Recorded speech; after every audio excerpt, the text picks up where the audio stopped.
All right, hey everyone, welcome back to the podcast. It's been a little while.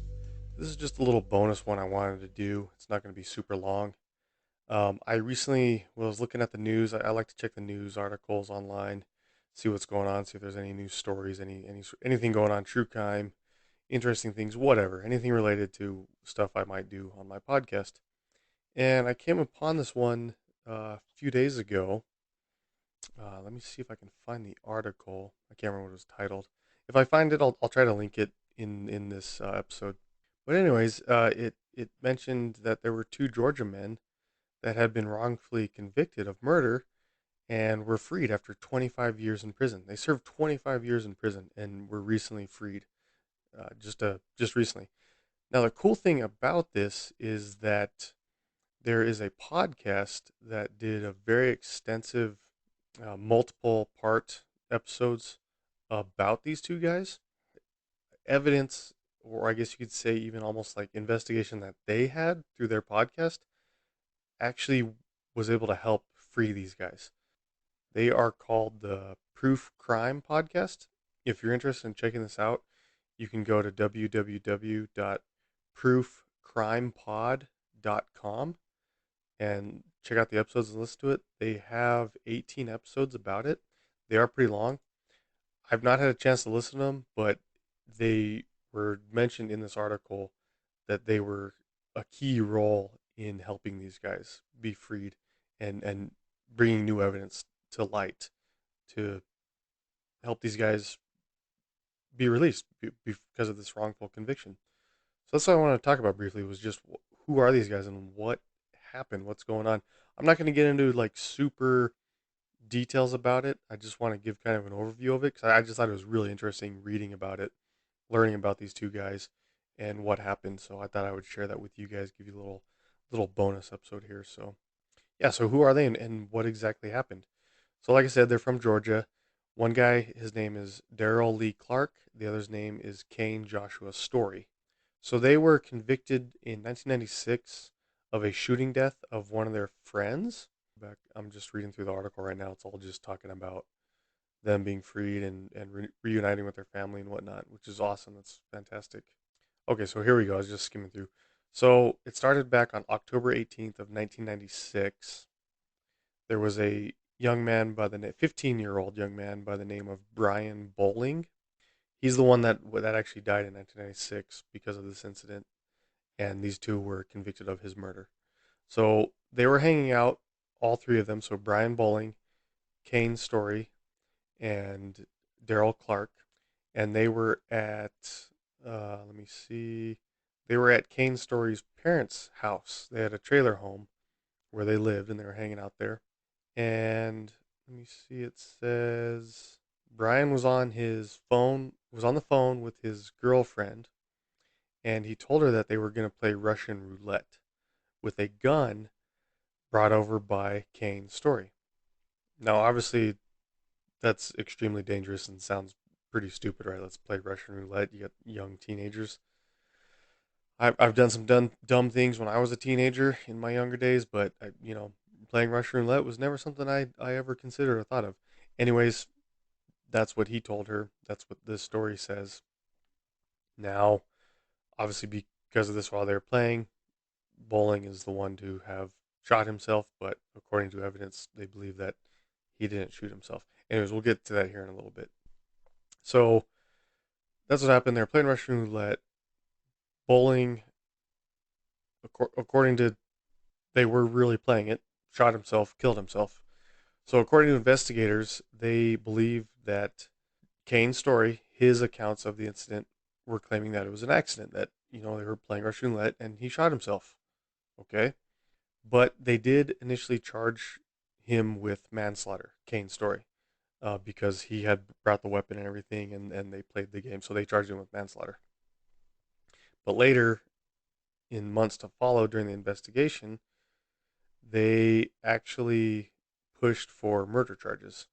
So during the investigation, they actually interviewed a neighbor, a woman, that they don't give a name in the article that I found, that I was reading. So, and I didn't look into more who the neighbor's name was. But anyways, it says a woman that was one of the neighbors that lived nearby the home where this occurred She told investigators that Story and Clark came to a party at the home, and excuse me, they came to a party that she hosted previously. Excuse me, a previous party that she hosted before this incident, before the shooting.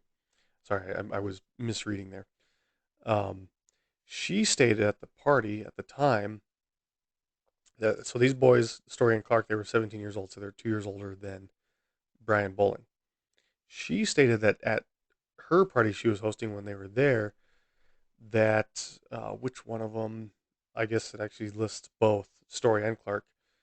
Stated that they had planned to murder Brian Bowling because he had known too much about a prior theft, and that's according to Story and Clark, that they had committed.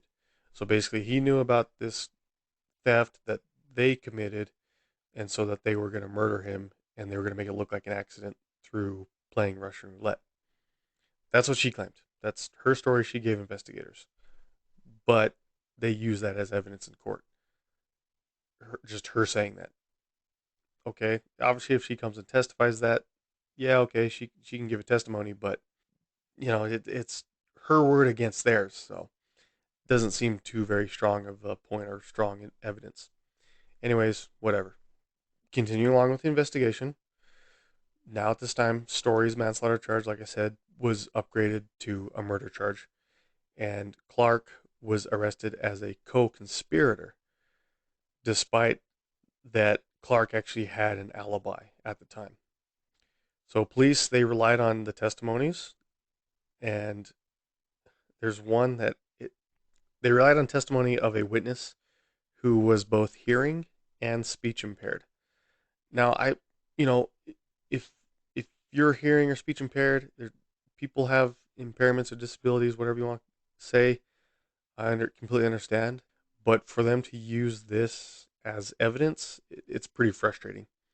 Um, Now, this person claims to have been in a different room in the bowling home at the time of the shooting. Now, mind you, they're hearing impaired. I don't know how, it doesn't say if they're totally deaf or just have partial hearing loss or hearing damage, whatever. I'm assuming if they have hearing and speech impairment, that they're likely deaf, if not fully deaf, probably very deaf, at that to that point of, when you're around people that are deaf, they tend to have speech impairments. Obviously, growing up, I know people that have that and have dealt with that growing up their whole lives, and going through that, and learning sign language, etc., things like that. But anyways, they relied on this person, their testimony, as evidence in court against them. This witness claims to have identified Clark from a photo lineup, stating that they saw him running through the backyard that night of the shooting, after the shooting. No one else at the bowling home reported anything similar. Not a single other person had any claim or testimony that matched that or was the same. So it's the only person that claims this. So I don't know. It that one to me seems a bit odd. Seems a bit that they actually used it as evidence in court. So, anyways, again, if you want to go listen to that other podcast, find more evidence about this, I'm sure there's more details regarding that. But this is all that they listed in what the report that I was reading. So in the trial, the state built its case on the party's hostess's testimony that the boys had conspired to kill Bowling, the one that the party they had been previously, the neighbor, the woman that said that they claimed that they were going to murder him, as an act of revenge, and on this person identifying Clark fleeing home, this other person. So that's what they used against them. Doesn't seem very strong at this point. Now, the person that was hearing and speech impaired, they do give their name. I'm going to leave it out as far as on what I'm talking about, but they do include their name.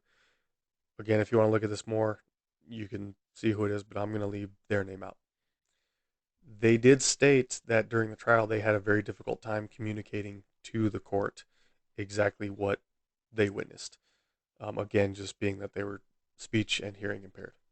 So, again, kind of, mm, Doesn't look too strong, but anyways, it was used in court.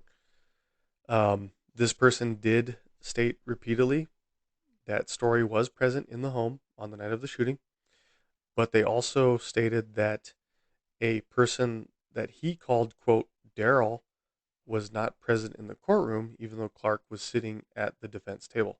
So, according to him, this person that he says was named Darrell wasn't in the courtroom, though he's literally sitting there at the defense table.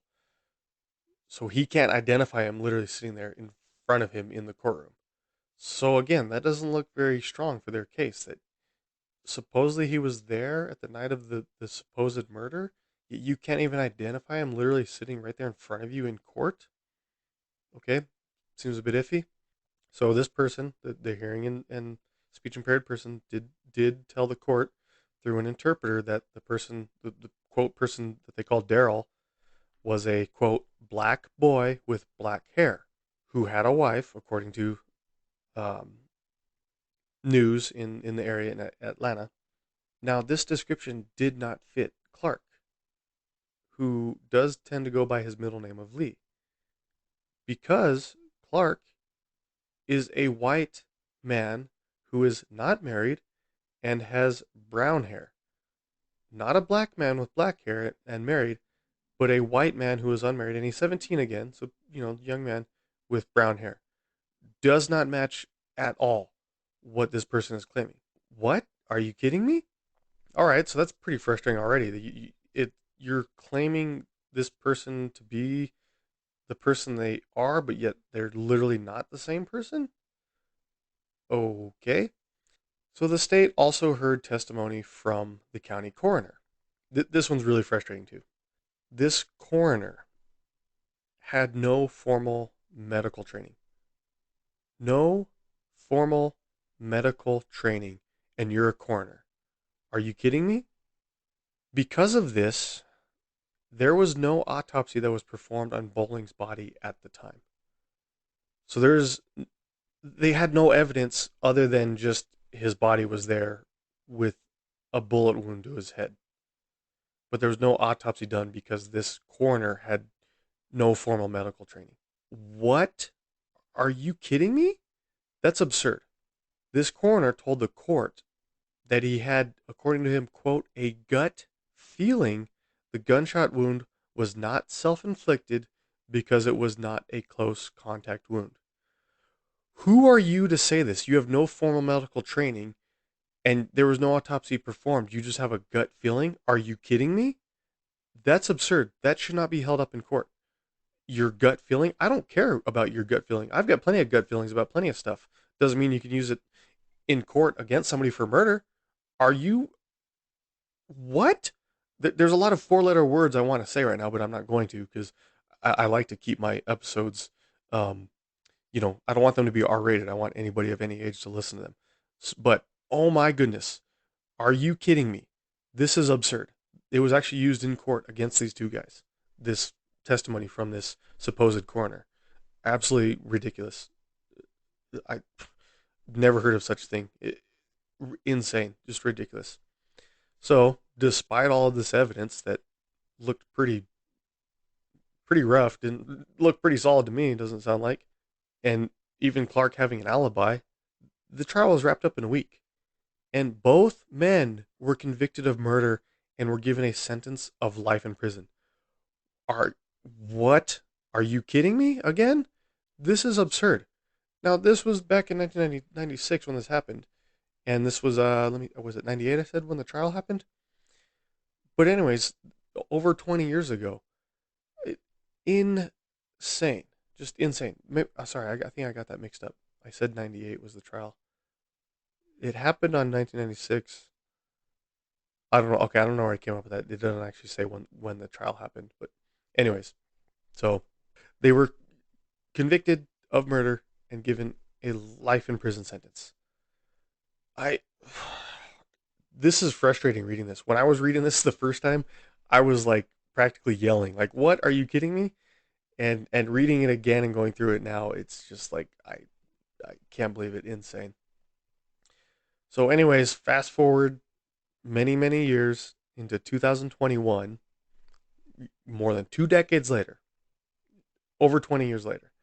Susan Simpson and, I hope I pronounced this right, Jacinda Davis of the Proof podcast, the one that I mentioned. They started doing these episodes on their podcast about this case, and they re-interviewed a lot of witnesses from the trial. They actually found a better interpreter for the speech impaired individual. This one's insane again. The, through that interpreter, this person revealed that they had never told the police that they had seen Clark on the night of the shooting. So how did that? What? So what was the supposed interpreter that they had before saying, or whoever was listening to this person in whatever way they could, right? Like, I don't understand how that happens. So this person later said, no, I never told the police that I had seen Clark on the night of the incident. What? Okay, I mean, this is good that it's coming out, but like, are you kidding me? So most of this person's testimony concerned an unrelated crime that he had witnessed a decade earlier. How did that get totally misinterpreted that way? I don't understand that. Like I said, I haven't listened to their podcast. I really want to go and listen to it.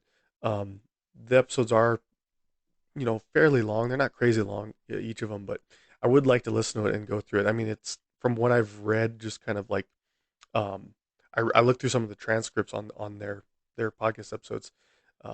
It does sound like it would be really interesting, really detailed as far as what they go into. So I just think it's really cool that they were able to help this case. So they also spoke to this party host, the woman witness that stated that they were conspiring this murder for evidence against their supposed friend. Um, she recanted her testimony and said she actually had been coerced by the police. That right there alone is extremely frustrating. That they coerced her. It's like, come on, law enforcement. Like, are you kidding me?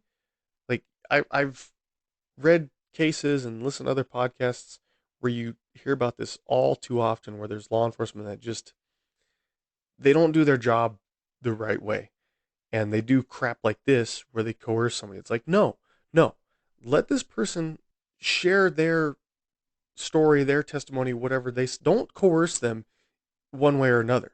You have to be unbiased as law enforcement. I don't care what the case is. You cannot do that. That's absurd to me. So anyways, she said that she was coerced by the police at the time, who, according to her, allegedly had threatened to take her children away and actually requested sexual favors from her. What the HELL? Are you kidding me? Oh my God, so frustrating. There was another new witness that was interviewed on their podcast as well that corroborated her fear of police retaliation. This person obviously wasn't spoken to at the time, but came out later saying, yeah, she was in fear because of these police, these a-holes that weren't doing their jobs right and were trying to get sexual favors and were, probably blackmailing her, right? And coercing her to, pin it on these guys. Are you kidding me? Just, this is infuriating. Even just, again, like I said, reading over it again, it's infuriating. Whew, all right, give myself a moment there. So with this new evidence through the podcast, attorney Christina Cribbs and let me see, accountability counsel Megan Hurley of the Georgia Innocence Project, they were actually able to secure a new trial for Clark. So on the hearing, the district attorney and a superior court judge agreed that Clark should be exonerated for all of his charges. That's awesome. That's fantastic. I think that's really great that happened. That's awesome. Here's a quote. They said, "We are elated to see Lee and his family finally obtain the justice that is so long overdue. This would not have been possible without the Bowling family's support and a district attorney's office that was willing to take an objective new look at an old case. The Bowling family suffered a great loss when Brian died. Their strength, open minds, willingness to question information that has been presented as fact, and quest for the truth is inspiring. That is a direct quote from the attorney, Christina Cribbs. That's awesome. That's fantastic. Here's another quote. Official misconduct was certainly a contributing factor in Lee's case, just as it has been in over 50% of wrongful conviction cases. This is a quote. What we should take away from this is that unfettered power without proper checks and balances leaves ripe the opportunity for mistakes and misconduct. Again, the law enforcement officers, their misconduct, yeah, absolutely. So the quote continues. Proper oversight coupled with educational initiatives designed to prevent and correct wrongful convictions is key. This is from Megan Hurley, the Accountability Council. And it continues on. Prosecutors have a duty to see that justice is done in their cases, and that must include a commitment to principles of integrity, equity, and accountability. It is imperative that they are willing to take corrective action when they see injustice, including when the injustice is perpetrated by police. I agree. Absolutely. I agree with that statement.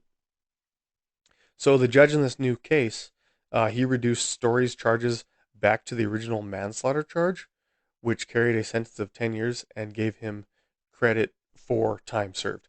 So again, because he provided the firearm for the incident, I believe that's why they had reduced it to manslaughter. So unfortunately, he did have that conviction. But because he had already served over 20 years, because it was a 10-year sentence, he was, again, like I said, given credit for time served. And because of this, was released. So both of these men were recently released from prison and are now out and are with their families, which is awesome. Here's another quote. This is from, let me see, was it, who's it from? From Clark himself.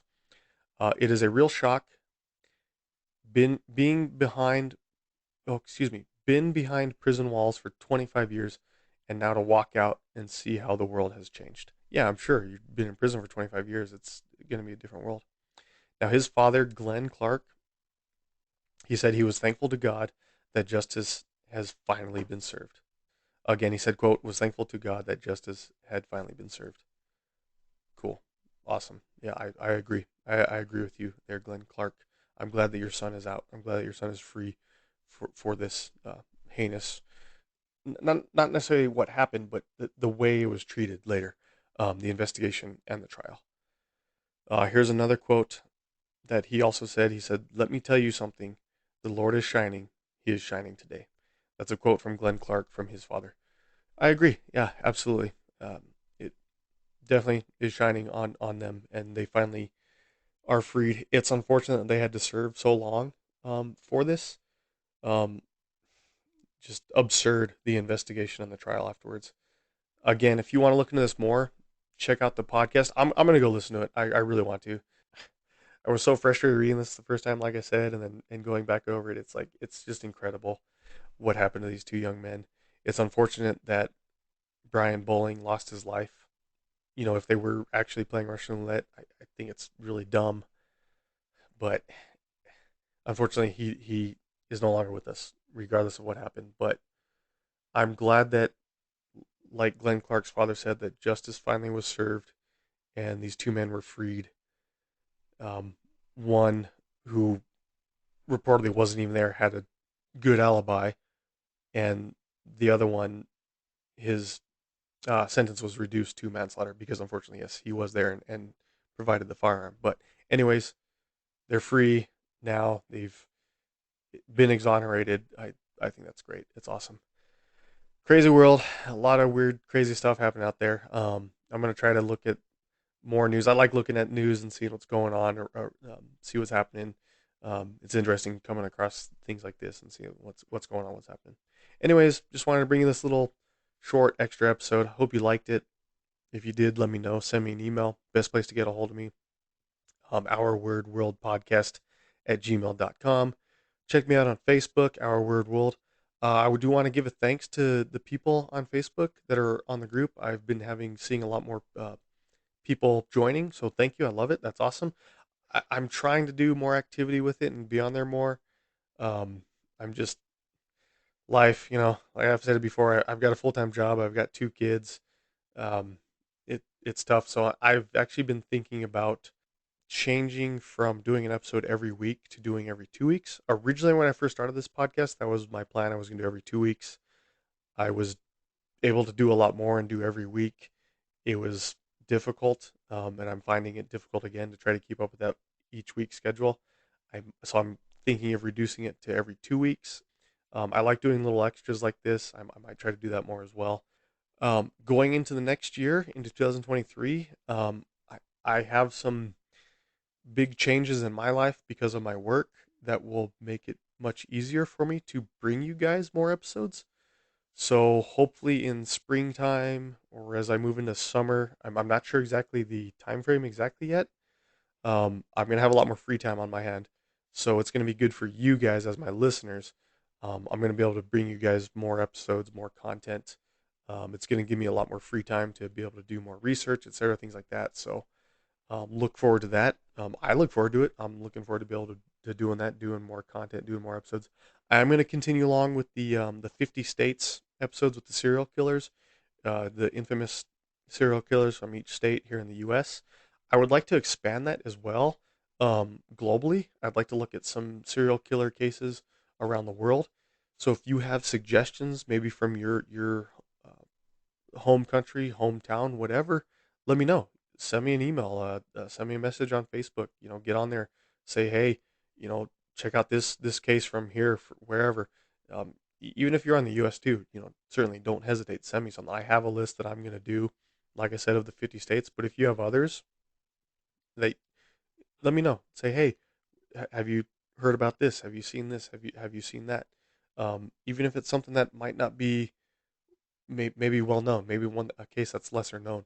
I you see all these serial killers and cases that tend to be repeated a lot that are more well known, which is fine. I don't mind doing them.